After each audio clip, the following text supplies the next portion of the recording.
So I wanted to make my taillights a little bit brighter. I've done this to all my cars. I've upgraded to LED bulbs. I'm going to show you how to do it. Real simple process. So this is what the bulbs look like. As you can see, this is basically your 1157 type bulb, and it simply goes right into the socket. These lights are actually red. Now I use the red bulbs because it gives it a more natural look. If you use the bright white, it tends to show the bulb behind the lens. So that's why I've always gone with the red bulbs.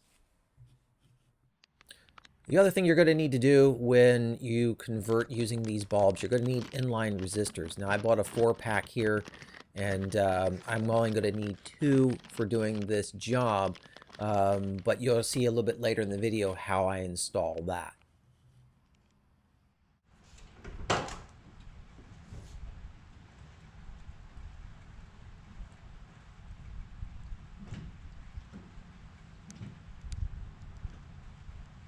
I pulled the harness out of this space here so we can get to these wires.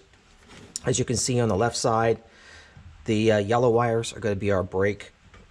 So that's the one that we're going to have to put an inline resistor on, otherwise we'll have hyperblink. So I'm going to take 2 of these, mount them here because we're going to need 1 for each side. So this will be connected to the yellow wire, the other one will be connected to the green wire, then these other tails will be put together and grounded to the body. Now, this kit does come with these connectors where you can simply put the 2 wires together and clamp it. I don't like these. We're going to go ahead and do a better job and solder and heat shrink this together. So we'll go ahead and get started. Okay, went ahead and pigtailed these together for our ground. Also, I modified these a little bit. They were small holes. In order to make the screws fit with the heads, I just notched the ends so that way they can be slid over.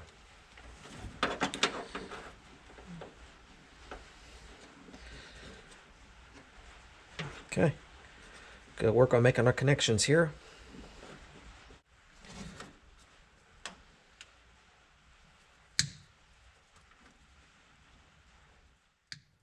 Now there is another option rather than putting the inline resistors in. You can get a blinker fuse that is designed for LED bulbs, though I've heard people have had issues with those not working and allowing it to blink. I've never had a problem using these inline resistors. They're not that expensive, they're easy to install, so this is just the method I've used on all my cars.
there you have it. It's a pretty easy setup. Again, with mine, I wound up putting everything all on one side. You can hook up the resistors closer to each of the lights if you really wanted to, but for me, with the harness the way it was set up, it was a lot easier just to make the connections on one side and have both the resistors gang together. Really happy with this system. I hope it helps you out if you've been considering going into some sort of an LED bulb for a light that maybe isn't available as a full unit. You can get away with using bulbs. Thanks for watching, and if you are not a subscriber, please do so and hit the like button and drop a comment below. Thanks for watching.